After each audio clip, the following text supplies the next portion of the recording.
என் அன்பு குழந்தையே, இந்த குரல் இப்போது உன் செவிகளை வந்தடைந்தது ஒரு தற்செயலான நிகழ்வு இல்லை. இந்த நொடி, இந்த நேரம், நீ இதை செவிமடுக்க வேண்டும் என்பது பல பிறவிகளுக்கு முன்பே என்னால் எழுதப்பட்ட ஒரு பிரபஞ்ச விதி. நீ மனதிற்குள் என்னை அழைத்தாய், இதோ உன் செவியோரம் நான் வந்திருக்கிறேன். உன் மனதிற்குள் இப்போது ஓடிக்கொண்டிருக்கும் எண்ணங்கள் என்னவென்று எனக்கு முழுமையாக தெரியும். எல்லாவற்றையும் இழந்துவிட்டோம் என்ற வெறுமையா? யாரை உயிருக்கு உயிராக நம்பினோமோ அவர்களெல்லாம் காரணமே இல்லாமல் விலகி போய்விட்டார்கள் என்ற வலியா? அல்லது ஏன் எனக்கு மட்டும் இத்தனை சோதனைகள் என்ற கோபமா?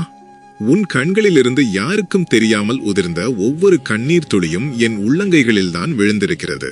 நீ தனிமையில் இருட்டில் தலையணையில் முகம் புதைத்து அழுத இரவுகள் அனைத்திலும் உன் தலைமாட்டில் அமர்ந்து உன்னை தடவி கொடுத்தது நான்தான். நீ ஒருபோதும் தனியாக இல்லை. இந்த அகிலத்தையே ஆளும் ஈசன் உனக்கு துணையாக, உன் மூச்சு காற்றாக உனக்குள்ளேயே வீற்றிருக்கிறேன். மனிதர்கள் உன்னை காயப்படுத்தலாம், உறவுகள் உன்னை தூக்கி எறியலாம், உன் நேர்மைக்கு இந்த உலகம் முட்டாள்தனம் என்று பெயர் வைக்கலாம். ஆனால் நீ அடைந்த அவமானங்கள் எதுவும் வீணாக போவதில்லை. நெருப்பில் எரியும் தங்கம் எப்படி தன் அசுத்தங்களை இழந்து தூய்மையாகுமோ அதே போலத்தான் இந்த கஷ்டங்கள் உன்னை தூய்மைப்படுத்திக் கொண்டிருக்கின்றன. ஒரு விஷயத்தை நீ மிக ஆழமாக புரிந்து கொள்ள வேண்டும். இந்த உலகத்தில் உனக்கு சொந்தம் என்று எதுவுமே இல்லை. உன் உடல் கூட மண்ணுக்கோ அல்லது நெருப்புக்கோ சொந்தமானது. அப்படி இருக்கையில் எதை இழந்துவிட்டேன் என்று நீ கவலைப்படுகிறாய்? வந்ததும் வெறுமை, போவதும் வெறுமை. ஒரு மரத்திலிருந்து இலை உதிர்வது அந்த மரத்தின் முடிவல்ல, அது புதிய வசந்த காலத்தின் தொடக்கம். உன் வாழ்வில் இப்போது நடக்கும் இழப்புகளும் அப்படித்தான். தேவையற்ற மனிதர்களையும் போலியான உறவுகளையும் உன் வாழ்க்கையிலிருந்து நான் அப்புறப்படுத்திக் கொண்டிருக்கிறேன். ஏனென்றால் உனக்காக நான் வைத்திருக்கக்கூடிய பாதை வேறு. உனக்கான இலக்கு மிக மிக பெரியது. அதை அடைவதற்கு நீ சுயமாக எழுந்து நிற்க கற்றுக்கொள்ள வேண்டும். ஒரு சிற்பி கல்லை உளியால் செதுக்கும் போது அந்த கல்லுக்கு வலிக்கும். ஆனால் முடிவில் அது ஒரு அழகிய சிலையாக மாறும். நான் உன்னை செதுக்கிக் கொண்டிருக்கிறேன் என் குழந்தையே. உளியின் வலியை பொறுத்துக்கொள். நீ செய்த தியாகங்கள், நீ காட்டிய அன்பு, நீ உழைத்த உழைப்பு என எதுவும் வீணாக போகாது.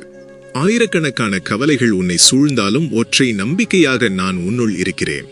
பயம் மனிதனை அழிக்கும் மிகப்பெரிய அரக்கன் இந்த பயம்தான். நாளைக்கு என்ன நடக்குமோ என்ற பயம், தேவைகளை எப்படி பூர்த்தி செய்வோம் என்ற பயம், எதிர்காலம் என்னவாகுமோ என்ற பயம். ஏன் வீணாக பயப்படுகிறாய்? உன்னை படைத்த நான், அகிலத்தை காக்கும் நான் உயிருடன் இருக்கிறேன் அல்லவா? உன் கர்மா முடிவடையும் வரை உன்னை ஒரு சிறு துரும்பும் அசைக்க முடியாது. கர்மாவை அனுபவித்துத்தான் தீர வேண்டும் என்பது பிரபஞ்சத்தின் விதி என்றாலும், என் நாமத்தை உன் மனம் உச்சரிக்கும் போது மலையளவு வரும் துன்பம் கூட பனியளவாக மாறி உருகி போகும். உன் தோள்களில் உள்ள பாரத்தை எல்லாம் கீழே இறக்கிவை. நீ சுமப்பதற்கு இது ஒன்றும் உன் சுமை அல்ல, இது என் நாடகம். நீ வெறும் கருவி மட்டுமே. நடப்பவன் நான், நடத்துபவனும் நான். என்னை தேடி நீ எங்கும் அலைய வேண்டாம். உனக்குள்ளேயே நான் சிவனாக, ஜீவனாக ஒளிர்கிறேன். உன்னை பலவீனமானவன் என்று நீயே நம்பிக்கொண்டிருக்கிறாய். உனக்குள் உறங்கி கிடக்கும் பேராற்றலை நீ இன்னும் உணரவில்லை. இந்த உலகமே உனக்கு எதிராக நின்றாலும் நான் உன் பக்கம் இருக்கிறேன் என்ற ஒற்றை நம்பிக்கையை மட்டும் உன் நெஞ்சில் ஆழமாக பதிய வைத்துக்கொள். கடந்த காலத்தின் வலிகளை தூக்கி எறி. எதிர்காலத்தின் கவலைகளை காற்றோடு விட்டுவிடு. இந்த நொடியில் நான் சொல்லும் இந்த வார்த்தைகளை கேட்கும் இந்த ஒற்றை நொடியில் நீ முழுமையாக வாழ். உனக்குள் இருக்கும் என்னை உணர். உன் மனம் ஒரு குரங்கைப் போல அங்குமிங்கும் அலைபாய்ந்து கொண்டிருக்கிறது. எதையோ தேடுகிறது, எதற்காகவோ ஏங்குகிறது. நூற்றுக்கணக்கான எண்ணங்கள் அலைகளாக எழுந்து உன்னை மூழ்கடிக்க பார்க்கின்றன. ஆனால் அமைதியாக இரு. மூச்சை ஆழமாக இழுத்துவிடு. நான் உன்னை சோதிக்கிறேன் என்று நினைக்காதே. உன் தகுதியை உலகிற்கு உணர்த்தவே இந்த பாடுகள். முழுமையாக உன்னை என்னிடம் ஒப்படைத்துவிடு. நானே உன்னை கைப்பிடித்து வழிநடத்துகிறேன். எல்லாம் முடிந்துவிட்டது, இனி வாழ்வதற்கு எந்த வழியும் இல்லை என்று நீ நினைக்கும் அந்த புள்ளியிலிருந்துதான் என் உண்மையான திருவிளையாடல் தொடங்குகிறது. இருள் எவ்வளவு அடர்த்தியாக இருக்கிறதோ விடியல் அவ்வளவு சீக்கிரம் வரப்போகிறது என்று அர்த்தம். பொறுமையாக இரு. உன் வழிகள் அனைத்தும் தவமாக மாறும் காலம் நெருங்கிவிட்டது. உன் மனதிற்குள் மூடி கிடக்கும் அந்த மூன்றாவது கண்ணை திறக்க வேண்டிய நேரம் இது. உன்னை சுற்றி நடக்கும் அனைத்தையும் வெறும் சாட்சியாக நின்று கவனி. கோபப்படாதே, வருத்தப்படாதே. எல்லாம் ஒரு மாயை என்பதை உணர்ந்து கொள். இந்த உண்மையை நீ உணரும் அந்த வினாடியில் உன் முதல் விழிப்புணர்வு தொடங்குகிறது. நீ யார், உனக்குள் இருக்கும் நான் யார், இந்த பிரபஞ்சத்தின் ரகசியம் என்ன என்பதை நீ அறிய வேண்டிய தருணம் வந்துவிட்டது. எல்லையில்லாத இந்த பிரபஞ்சத்தில் நீ ஒரு சிறு துளி அல்ல, ஒட்டுமொத்த பிரபஞ்சமும் அடங்கிய ஒரு பேராற்றல் நீ என்பதை நான் உனக்கு உணர்த்தப் போகிறேன். மாயத்திரைகள் ஒவ்வொன்றாக விலகும்போது உண்மை உன் கண்முன் சுடர்விட்டு ஒளிரும். அந்த பேரொளியை தரிசிக்க உன் அகக்கண்களை திறந்து கொண்டு என்னோடு தொடர்ந்து பயணி. அந்த பேரொளியை தரிசிக்கும் பயணம் இது. உன் மூச்சுக்காற்றில் கலந்துள்ள என் இருப்பை நீ உணரத் தொடங்கும் போது உன்னை சுற்றியுள்ள மாயத்திரைகள் மெல்ல மெல்ல விலகத் தொடங்கும். இதுவரை நீ உண்மை என்று நம்பிக்கொண்டிருந்த பல விஷயங்கள் வெறும் கானல் நீர் என்பதை நீ புரிந்து கொள்வாய். உனக்கு ஏன் இவ்வளவு கஷ்டங்கள் என்று நீ அடிக்கடி என்னிடம் கேட்பது என் செவிகளில் விழுந்து கொண்டுதான் இருக்கிறது. கஷ்டங்கள் என்பவை நான் உனக்கு கொடுக்கும் தண்டனை அல்ல, அவை நீயே உனக்காக தேர்ந்தெடுத்த பாடங்கள். நீ கடந்த பிறவிகளில் செய்த கர்ம வினைகளின் மிச்சத்தை இந்த பிறவியில் அனுபவித்து தீர்க்கிறாய். ஆனால் அந்த வலியை நீ எப்படி எதிர்கொள்கிறாய் என்பதில்தான் உன்னுடைய உண்மையான வெற்றி அடங்கியிருக்கிறது. உறவுகள் உன்னை காயப்படுத்துகின்றன என்று நீ கண்ணீர் வடிக்கிறாய். ஒரு நிமிடம் சிந்தித்துப் பார். உன்னை காயப்படுத்துவது அந்த உறவுகளா, அல்லது அந்த உறவுகளின் மேல் நீ வைத்திருக்கும் அதீத எதிர்பார்ப்புகளா? நீ ஒருவருக்கு 100 நன்மைகள் செய்தாலும் அவர்கள் உனக்கு திருப்பி 100 நன்மைகள் செய்வார்கள் என்று எதிர்பார்ப்பதுதான் உன் முதல் தவறு. எதிர்பார்ப்புகள் இல்லாமல் அன்பை செலுத்திப்பார், எந்த வலியும் உன்னை அண்டாது. நிழல் தரும் மரம் தன்னிடம் இளைப்பாறும் பயணியிடம் எந்த நன்றியையும் எதிர்பார்ப்பதில்லை. நீயும் அந்த மரத்தைப் போல மாறு. கொடுப்பதில் உள்ள ஆனந்தத்தை மட்டும் அனுபவி, பெறுவதில் உள்ள ஆசையை விட்டுவிடு. உன் அன்பை, உன் நேர்மையை, உன் உழைப்பை இந்த உலகம் அங்கீகரிக்கவில்லை என்று ஒருபோதும் வருத்தப்பட வேண்டாம். இந்த உலகின் அங்கீகாரம் வெறும் புகழ்ச்சி மட்டுமே. ஆனால் நான் உன்னை அங்கீகரிக்கிறேன். உன் உண்மையான உழைப்பிற்கும் உன் தூய்மையான மனதிற்கும் நான் சாட்சியாக இருக்கிறேன். அது போதாதா உனக்கு? உன் மனதிற்குள் நடக்கும் யுத்தம் எனக்கு தெரியும். நல்லவற்றுக்கும் தீயவற்றுக்கும், ஆசைக்கும் அமைதிக்கும், கோபத்திற்கும் பொறுமைக்கும் இடையே நீ அனுதினமும் போராடி கொண்டிருக்கிறாய். சில நேரங்களில் நீ சோர்வடைந்து கீழே விழலாம். கோபத்தில் தவறான வார்த்தைகளை பேசிவிடலாம். அதற்காக உன்னை நீயே தண்டித்துக் கொள்ளாதே. நீ இன்னும் மனிதனாகத்தான் இருக்கிறாய். மனிதத்தன்மையின் பலவீனங்கள் உனக்கும் இருக்கும். ஆனால் கீழே விழுவது தவறல்ல, விழுந்த இடத்திலேயே கிடப்பதுதான் தவறு. விழுந்த மறுகணமே எழுந்து நில். உன் தவறுகளில் இருந்து கற்றுக்கொள். உன்னை நீயே நேசிக்கத் தொடங்கு. நீயே உன்னை வெறுக்கத் தொடங்கினால் இந்த உலகத்தில் வேறு யார் உன்னை நேசிப்பார்கள்? உனக்குள் இருக்கும் குறைகளை ஏற்றுக்கொள். அதே சமயம் உனக்குள் ஒளிரும் அந்த தெய்வீகத்தன்மையையும் உணர்ந்து கொள். பணம், புகழ், பதவி இதெல்லாம் வாழ்க்கையின் இறுதி நோக்கம் என்று நீ நம்பிக்கொண்டிருக்கிறாய். இவை அனைத்தும் வெறும் மேகங்கள் போன்றவை. இன்று ஒரு வடிவத்தில் இருக்கும், நாளை வேறு ஒரு வடிவத்திற்கு மாறிவிடும். காற்று வீசினால் கலைந்து போய்விடும். ஆனால் நீயோ அந்த மேகங்களை பிடிக்க அலைந்து கொண்டிருக்கிறாய். உனக்குள் இருக்கும் உண்மையான செல்வம் என்ன தெரியுமா? அமைதி. எந்த சூழ்நிலையிலும் கலங்காத மன அமைதி. அந்த அமைதியை நீ அடைந்து விட்டால் இந்த உலகத்தில் உள்ள அத்தனை செல்வங்களையும் நீ அடைந்ததற்கு சமம். அந்த அமைதியை வெளியில் தேடாதே. அது எந்த கடைகளிலும் விற்கப்படுவதில்லை. அது உனக்குள்ளேயே ஊற்றாக சுரந்து கொண்டிருக்கிறது. தியானம் என்ற ஒற்றை சாவியை வைத்து உன் அகக்கதவை திறந்து பார். உள்ளே பெருக்கெடுக்கும் அந்த அமைதி வெள்ளத்தில் உன்னை நீயே இழப்பாய். வாழ்க்கை என்பது ஒரு நாடகம் என்பதை உணர்ந்து கொள். நீ ஒரு பாத்திரத்தை ஏற்று நடித்துக் கொண்டிருக்கிறாய். அந்த பாத்திரத்திற்குரிய கடமைகளை சரியாகச் செய். குடும்பம், வேலை, சமுதாயம் என்று உனக்கான பொறுப்புகளை தட்டி கழிக்காதே. ஆனால் அதே நேரம் இது வெறும் நாடகம் என்ற உண்மையை உனக்குள் எப்போதும் நினைவில் வைத்துக்கொள். மேடையில் நடக்கும் காட்சிகளை பார்த்து பார்வையாளன் எப்படி ரசிக்கிறானோ அதே போல உன் வாழ்க்கையில் நடக்கும் இன்பத் துன்பங்களை நீ சாட்சியாக இருந்து கவனி. இன்பம் வரும்போது துள்ளி குதிக்காதே, துன்பம் வரும்போது துவண்டு விழாதே. இரண்டுமே கடந்து போகும் மேகங்கள்தான் என்பதை உணர்ந்து நடுநிலையோடு இரு. நான் எங்கே இருக்கிறேன் என்று பல கோவில்களாக தேடி அலைகிறாய். நீ என்னை வெளியில் தேடும் வரை நான் உனக்கு கிடைக்க மாட்டேன். நீ எப்போது உன் கண்களை மூடி உனக்குள் என்னை தேடத் தொடங்குகிறாயோ அப்போது நான் உன் முன்னே தோன்றுவேன். உன்னை சுற்றியுள்ள ஒவ்வொரு உயிரிலும், ஒவ்வொரு அணுவிலும் நான் தான் நிறைந்திருக்கிறேன். உன் சக மனிதனுக்கு நீ செய்யும் சிறு உதவி கூட எனக்கான மிகப்பெரிய பூஜையாகும். மற்றவர்களுக்கு தீங்கு நினைக்காத உன்னுடைய தூய்மையான மனம்தான் எனக்கு பிடித்தமான கோவில். அந்த மனதை எப்போதும் சுத்தமாக வைத்துக்கொள். விதை விதைத்தவுடன் மறுநாளே அது மரமாகி பழம் கொடுக்க வேண்டும் என்று நீ அவசரப்படுகிறாய். இயற்கைக்கு என்று ஒரு கால அளவு இருக்கிறது. உனக்கான நேரம் வரும்போது நீ கேட்டதெல்லாம், உனக்கு தேவையானதெல்லாம் உன்னை வந்து சேரும். அதுவரை பொறுமையோடு காத்திரு. காத்திருப்பு என்பது சோம்பேறித்தனம் அல்ல, அது இயற்கையின் மீது நீ வைத்திருக்கும் நம்பிக்கை. உன் கடமையை செய்துவிட்டு பலனை என்னிடம் விட்டுவிடு. நான் உனக்கு கொடுக்க தயங்கவில்லை. நீ அதை பெற்றுக்கொள்ளும் பக்குவத்தை அடையும் வரை உன்னை செதுக்கிக் கொண்டிருக்கிறேன். உன் உடல் என்பது நான் உனக்கு கொடுத்த ஒரு கருவி. அதை மதிக்க கற்றுக்கொள். ஆனால் அந்த உடல்தான் நீ என்று நம்பி ஏமாந்து விடாதே. நீ உடலற்றவன், அழிவற்றவன். ஆயிரம் பிறவிகளாக நீ செய்த பயணத்தின் தொடர்ச்சிதான் இந்த வாழ்க்கை. ஒவ்வொரு பிறவியிலும் நீ சேர்த்த அனுபவங்கள் உன் ஆன்மாவில் ஆழமாக பதிந்துள்ளன. அந்த அனுபவங்களின் தொகுப்புதான் உன் இன்றைய குணாதிசயம். இதை நீ முழுமையாக உணரும்போது அகங்காரம் அழிந்து போகும். அகங்காரம் அழியும் அந்த இடத்தில்தான் அன்பின் மாபெரும் சாம்ராஜ்யம் பிறக்கிறது. அங்கேதான் நான் உனக்காக சிம்மாசனம் அமைத்து காத்திருக்கிறேன். என் கரம் பிடித்து நடக்க நீ தயாராகிவிட்டாய். இந்த பக்குவத்தை நீ அடையும் அந்த புள்ளியில் இதுவரை நீ அனுபவித்த அத்தனை வலிகளுக்கும் அர்த்தம் புரியும். அந்த புரிதல் உன்னை அடுத்த கட்டத்திற்கு அழைத்துச் செல்லும். இன்னும் ஆழமான உண்மைகளை நீ அறியும் நேரம் வந்துவிட்டது.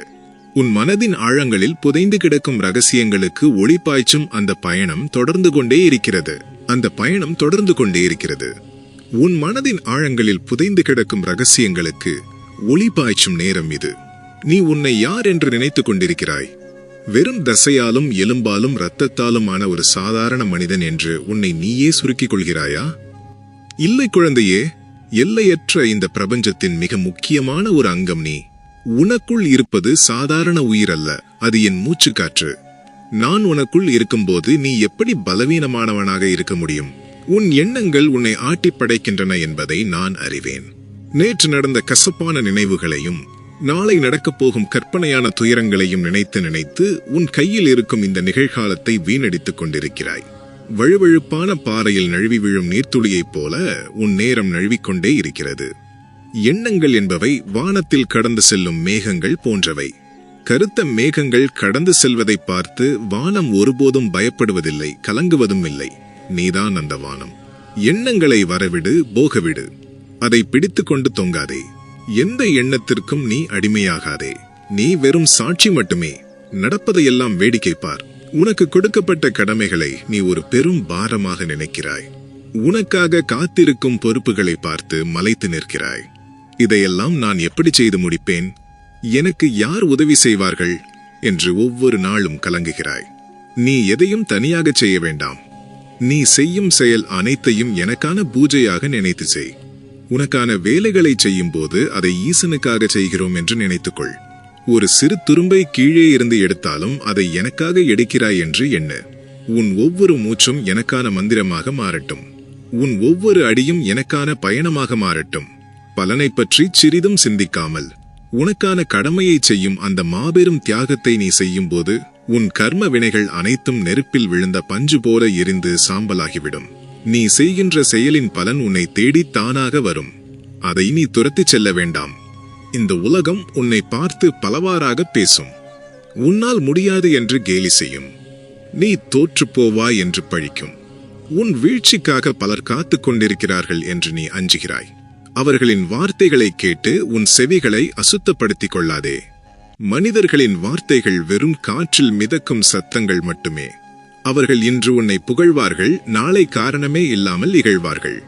மனிதர்களின் மனநிலை ஒரு கடலின் அலைகளை போன்றது. அந்த அலைகளை கண்டு ஒரு பெருமலை எப்படி தன் நிலைத்தன்மையை இழக்கும்?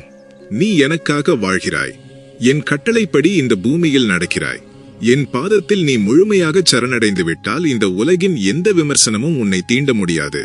சரணாகதி என்பது பலவீனம் அல்ல, அதுதான் இந்த உலகின் மிகப்பெரிய பலம். உன்னை நீயே முழுமையாக என்னிடம் ஒப்படைத்துவிடு. எனக்கு எதுவும் தெரியாது ஈசனா, என் வாழ்க்கை உன் கையில், எல்லாமே நீயே என்று நீ உன் கைகளை விரித்து வானத்தை பார்க்கும் அந்த ஒற்றை நொடியில் உன் மொத்த பொறுப்பையும் உன் சுமைகளையும் நான் என் தோள்களில் சுமக்கத் தொடங்கிவிடுகிறேன். ஒருமுறை நீ கடந்து வந்த பாதையை சற்று திரும்பிப்பார். எத்தனை முறை நீ மரணத்தின் விளிம்பு வரை, தோல்வியின் அதலபாதாளம் வரை சென்று மீண்டிருக்கிறாய். எத்தனை முறை படுகுழியில் விழப்போகும் அந்த சரிவிலிருந்து யாரோ ஒருவரின் கை உன்னை காப்பாற்றியிருக்கிறது. அது வேறொருவரின் கை அல்ல, அது என் கைதான். ஒவ்வொரு முறையும் உன்னை நான் விழாமல் தாங்கி பிடித்திருக்கிறேன். நீ அறியாமலேயே உன்னை நான் பாதுகாத்திருக்கிறேன். இனியும் தாங்கி பிடிப்பேன். நீ என் குழந்தை. உன்னை நான் எப்படி நடுவழியில் கைவிடுவேன்? உன்னை துரோகம் செய்தவர்களை நினைத்து உன் இதயம் கொதிக்கிறது. அவர்கள் எப்படி நன்றாக இருக்கிறார்கள் என்று நீ பொறுமுகிறாய். அவர்களை மன்னித்துவிடு. ஆம், அவர்களை முழுமையாக மன்னித்துவிடு. மன்னிப்பு என்பது அவர்களுக்கு நீ செய்யும் நன்மை அல்ல, அது உனக்கு நீயே செய்து கொள்ளும் மிகப்பெரிய உதவி. கோபம் என்ற விஷத்தை நீயே குடித்துவிட்டு எதிரி இறக்க வேண்டும் என்று நினைப்பது எவ்வளவு பெரிய முட்டாள்தனமோ அதே போலத்தான் வஞ்சத்தை மனதில் சுமப்பதும். அவர்களை என் கர்மாவின் விதிகளிடம் விட்டுவிடு. நான் பார்த்துக் கொள்கிறேன். நீ உன் மனதை சுத்தமாக வைத்துக்கொண்டு உன் பாதையில் முன்னேறிச் செல். இன்னும் சில அடிகள்தான். உன் இலக்கை நீ நெருங்கிவிட்டாய். உனக்கான வசந்த காலம் தொடங்கப் போகிறது. ஆனால் அந்த பேரொளியை பார்க்கும் முன் நீ இன்னும் சில இருண்ட பாதைகளை கடக்க வேண்டியிருக்கலாம். அந்த இருளைக் கண்டு ஒரு காலம் அஞ்சாதே. இருள் என்பது ஒளியின் இல்லாமை மட்டுமே, அதற்கு என்று தனி வலிமை கிடையாது. நான் உன் அகத்தில் சுடர்விட்டு எரியும் போது எந்த இருளும் உன்னை விழுங்க முடியாது. உன் ஆத்மாவின் ஆழத்தில் ஒலிக்கும் என் குரலை இன்னும் கூர்ந்து கவனி. உனக்குள் உறங்கி கிடக்கும் அந்த பிரம்மாண்டமான சக்தி மெல்ல மெல்ல வெளிப்படைய தொடங்குகிறது. அந்த சக்தியின் அதிர்வுகளை நீ உணரத் தொடங்கும் அந்த புள்ளியில் இருந்துதான் நீ புதிய உயிராற்றலாக உருமாறத் தொடங்குகிறாய். இதுவரை நீ வாழ்ந்த வாழ்க்கை ஒரு நீண்ட கனவு என்பதை நீ முழுமையாக உணரப்போகிறாய். காலையில் விழித்தெழுந்ததும் இரவில் கண்ட கனவின் வலிகளோ மகிழ்ச்சியோ எப்படி துளியும் ஒட்டாமல் மறைந்து போகிறதோ அதேபோல இந்த மாய உலகின் மாயைகளும் உன்னை விட்டு பனி விலகுவது போல விலகப் போகின்றன. நீ ஒரு நதியைப் போல ஓடிக்கொண்டே இருக்கிறாய்.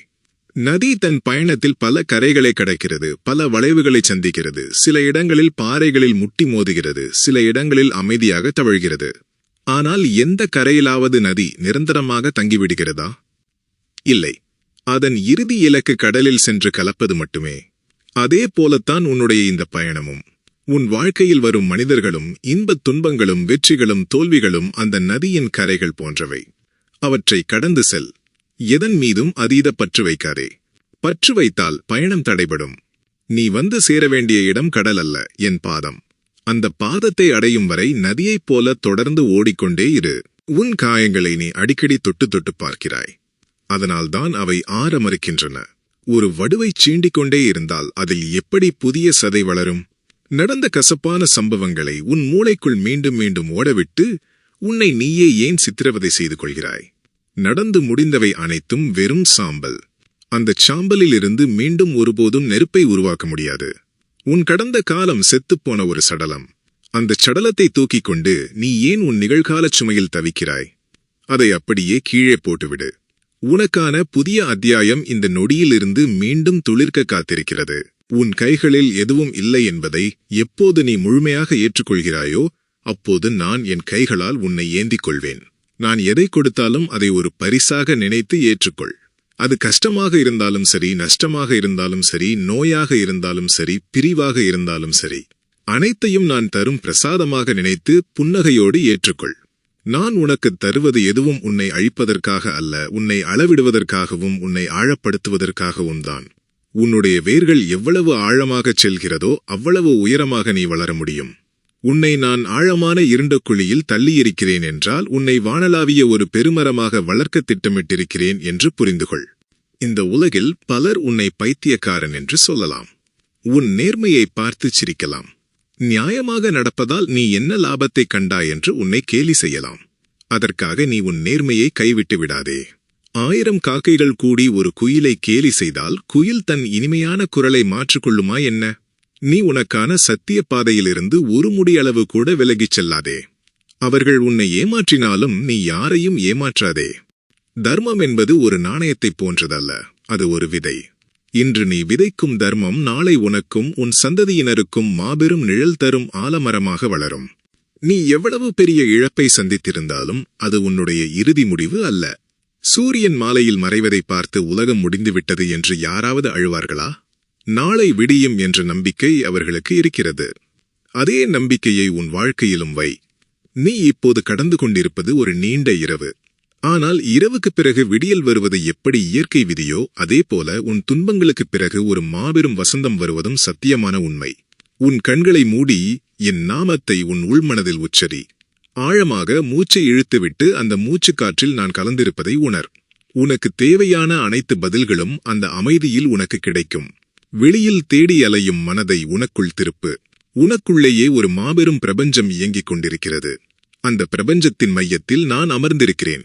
என்னைச் சுற்றித்தான் உன் மொத்த இயக்கமும் நடந்து கொண்டிருக்கிறது. நீ வெறும் பார்வையாளனாக மாறிவிடு. நடப்பதையெல்லாம் தூரத்திலிருந்து வேடிக்கை பார்க்கும் ஒரு சாட்சியாக இரு. இந்த உலக நாடகத்தில் நீ எதற்கும் சொந்தக்காரன் இல்லை, எதற்கும் பொறுப்பாளியும் இல்லை. நான் தான் இயக்குகிறேன், நான் தான் நடத்துகிறேன். நீ வெறும் கருவி மட்டுமே. அந்த கருவியாக இருப்பதில் உள்ள முழுமையான ஆனந்தத்தை அனுபவி. நான் உன்னை எங்கு வைக்கிறேனோ அங்கு அமைதியாக இரு. நான் உன்னை எங்கு நடத்துகிறேனோ அங்கு நிம்மதியாக நட. என் மீது உனக்கு இருக்கும் அந்த முழுமையான நம்பிக்கை ஒன்றுதான் உன்னை எல்லா கவலைகளில் இருந்தும் மீட்கும் ஒற்றை சாவியாகும்.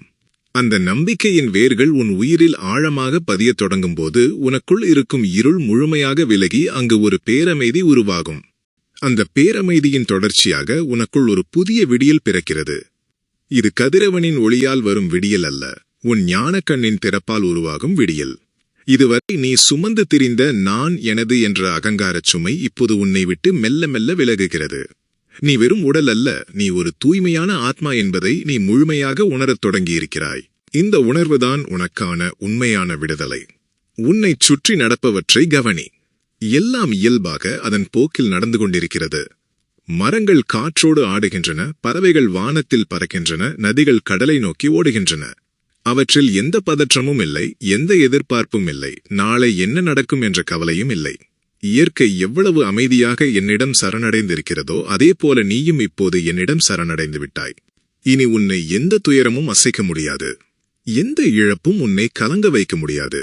ஏனென்றால் இழப்பதற்கு உன்னிடம் எதுவுமே இல்லை என்ற மாபெரும் உண்மையை நீ உணர்ந்து விட்டாய். உனக்குள் இருக்கும் என்னை நீ கண்டுகொண்ட பிறகு இந்த உலகத்தில் வெளியில் தேடுவதற்கு வேறு என்ன இருக்கிறது?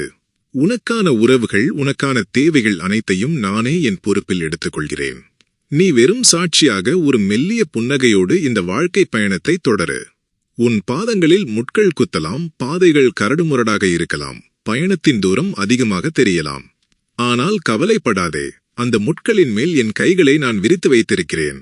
நீ நடப்பது முட்களின் மேல் அல்ல, என் உள்ளங்கைகளின் மேல். நான் உன்னோடு இருக்கிறேன் என்ற இந்த சத்திய வார்த்தையை உன் நெஞ்சின் ஆழத்தில் கல்வெட்டைப் போல பதித்துக்கொள். எத்தனை பெரிய புயல்கள் உன் வாழ்வில் வீசினாலும் இந்த கல்வெட்டு அழியக்கூடாது. உன் கடமைகளை, உனக்காக விதிக்கப்பட்ட கர்மாவை முழு ஈடுபாட்டோடு செய். பலனை பற்றி கவலைப்படாதே.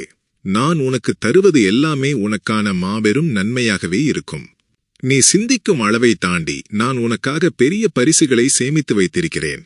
என் அன்பு குழந்தையே, என் மூச்சுக்காற்றாகிய இந்த வார்த்தைகள் உன் மனதின் காயங்களுக்கு மருந்தாக அமைந்திருந்தால், உனக்குள் உறங்கும் ஈசனின் குரலாக இது உனக்கு ஒலித்திருந்தால், இந்த அமைதியை நீ மட்டும் உனக்குள் சுருக்கிக் கொள்ளாதே.